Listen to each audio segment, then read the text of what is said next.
The Benue state government has promised to boost education in the state by providing an adequate learning environment.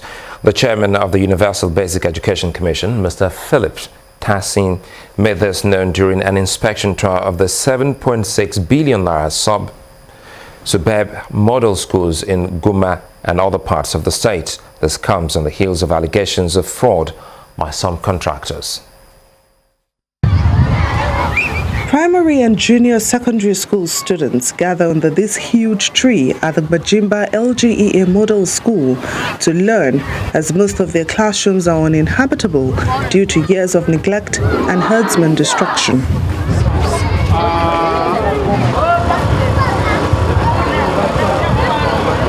But 6 months ago, the state government flagged off reconstruction and rehabilitation work of these classrooms, which the SUBEP team has come to inspect.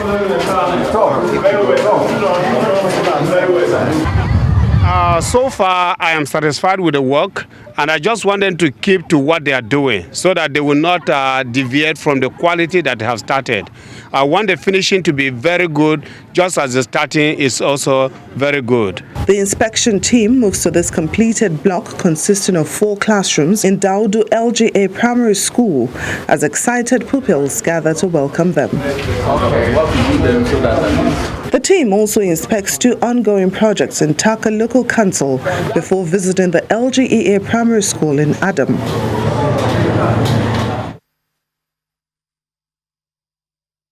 The host community of Adam thanks the state government for rebuilding their school, which was burnt by herdsmen in 2014. The structure was quite okay, and we were enjoying it along the line. The crisis between Fulani and Chief, then the Fulani burnt the school, and when Otom came in, he recognized his place and said he can see the vision of the children around the community. So he now raised a new building, and maybe by God's grace he can renovate the burnt school also. And through that, we appreciate his enormous support in this community.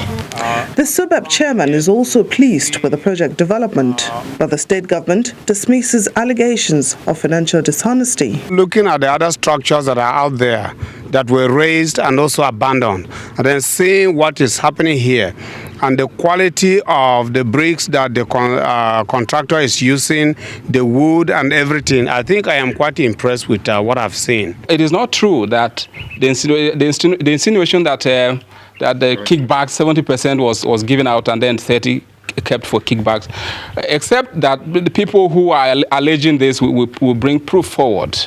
And I challenge them to furnish us with the evidence that 70% was given out and then 30% kept at kickbacks. About 740 school rehabilitation projects are at various stages of completion, and hopefully students who are learning under harsh conditions will soon be back in their classrooms. 2016 first-class graduates of Crescent University may not have to worry about unemployment, as the governor of Ogun State has promised them automatic placement in the state civil service. The governor made this commitment during the graduation ceremony of the private institution in Abeokuta, the Ogun State capital. At the occasion, some eminent Nigerians were awarded with honorary degrees for their contribution to human development. One of them is the chairman and CEO of Channels Television, who is awarded an honorary doctorate degree in mass communication. Prominent Nigerians present at the occasion were the former head of the interim government, Chief Ernest Shoneko Alaki of Egbaland, Oba Adedotun Gbadebo, former governor of Ogun State, Chief Olusegun Oshoba, among others. Crescent University, Abeokuta, the Ogun State capital, at its 8th convocation. The ceremonies for the conferment of first and postgraduate as well as honorary degrees. Among the awardees are the former head of state of Nigeria, General Abdulsalami Abubakar, and the chairman Channels Media Group, Mr. John Momo, who is here represented. It's a moment of pride for the proprietor, who affirms that the institution is producing excellent students both in academics and morals. We are glad that our commitment to the twin goals of academic and moral excellence continues to stand us out among institutions. We shall continue to strive and ensure that our effort in this direction never wanes. Speaking for the awardees, General Abubakar promises to uphold the tenets of the institution. But we assure this university that we will do nothing to bring the university into dispute. Rather, we will do everything to enhance the unique reputation of this institution as a great center of learning. The event also witnesses the induction of a new chancellor, the Alafin of Oyo, who has promised to take the school to a greater height. I'm proud to be part of this project, which has produced immense ambassadors, both within and outside the doors of the country. This I share my capacity as chancellor to do everything possible to move the university to another level. Impressed by what he has witnessed, the chief host, Senator Ibikunle Amosun, the governor of Ogun State, offers automatic employment to the outstanding graduates. For us as a government, we know we cannot do it alone, and that is if and when we see private sector initiatives like this, we must do everything to support them. I don't know the number of people that made these prizes in their various faculties. And all of those that are first class, we want to extend what we normally do to our university to you, and that is to offer you automatic employment. Given the investment made so far here, this tertiary institution appears poised to take its place amongst the best in the country. Two members of the Islamic movement of Nigeria may have died in the Tunduwada area of Kaduna metropolis today, following another bloody clash between some youth and members of the group. A resident of the area told our correspondent that trouble started when the Shiite members attempted to rebuild their center that was destroyed on Wednesday when the youth allegedly swooped on them. The youth were said to have warned the Shiite members to leave the premises, and when they refused, the youth reportedly attacked them with clubs and knives. However, according to the police, only 2 people were injured in the violence. As at the time of filing this report, normalcy had returned to the area as police had taken over strategic locations to curtail escalation of the crisis. Meanwhile, the Kaduna State government has commenced the recertification of certificates of occupancy for all titled landed properties in the state. The land recertification, being handled by the Kaduna Geographic Information System, is mandatory for landowners with valid statutory land titles and could be acquired within 30 working days. Governor El-Rufai, who presented the CFO Office land for recertification, said the policy will ensure that all landowners in the state receive a new digital document that will give their properties absolute legitimacy. We want to ensure that everyone that owns land or has claim to land in Kaduna State has evidence of title, has a certificate. And we don't want to have different kinds of certificates of different qualities. There are also cases where people have printed our certificates of occupancy, so there is some forgery and fraud involved. We want to use the opportunity to clean out all those, because the new certificates that we're issuing have some security feature that will make it very, very difficult, if not impossible, to forge. And also the new certificates will have electronic copies, so that when you want to sell land or mortgage it, lawyers can go online and check your title without having to collect your certificate. So there are many improvements, but our overall objective is to ensure that everyone in Kaduna State, whether you own farmland or land in your village, or you live in a building without a certificate, can now get a certificate of occupancy.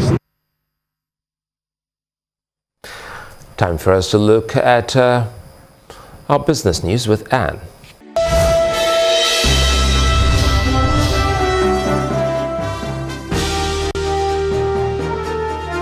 Thank you, Sulaiman.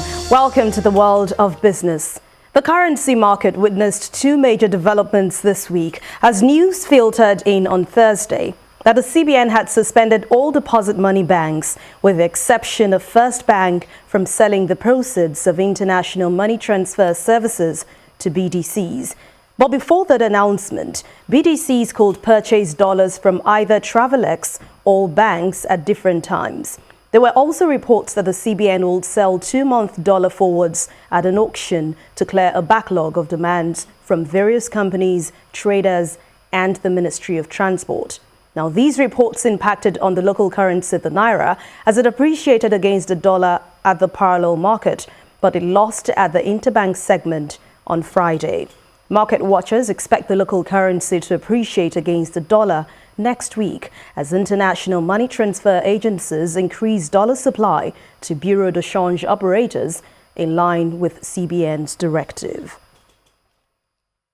A turnover of 1.16 billion shares valued at 9.25 billion naira were traded this week by investors at the Nigerian Stock Exchange. The market reversed last week's loss, with the benchmark index advancing by 0.09% to close at 27,861.03, with a market capitalization of 9.57 trillion naira. Market breadth remained negative as 22 equities appreciated in price during the week. The top on that list is Crescent Offshore Support Group with 13.43%. UACN led 41 other losers for the week with 13.67%. Banking stocks dominated market activity by volume and by value as Axis Bank, Diamond Bank and UBA collectively accounted for 44.95% of total volume traded during the week. To the interbank market now, where average lending rates increased by 14.61% week on week to close at 32.92%. This occurred as a result of a worsening system liquidity coming from withdrawals via OMO auctions and an undisclosed amount, which left the system following a foreign currency auction, which was held by the CBN yesterday. These outflows outweighed a significant inflow of 233 billion naira. In the meantime, rates rose across board, with overnight 1-, 3- and 6-month rates closing at 70.17%, 19.30%, 20.07%, and 22.14%, respectively. The Central Bank of Nigeria is partnering with the National Institute of Hospitality and Tourism. This is to train 1,000 entrepreneurs to enable them access the CBN Anchor Borrowers Fund. Governor Samuel Ortom paid a visit to the CBN North Central EDC workshop in Makurdi, the state capital, to inspect the center, which is currently being renovated. He pledged to pay up existing performance certificates of contractors handling the project.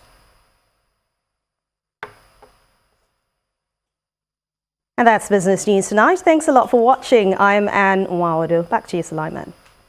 Next on the news at 10, Super Eagles captain Mikel Obi, Hamed Musa and Kelechi Iheanacho make CAF's shortlist for the 2016 Footballer of the Year award. That's on Sports News. Stay with us.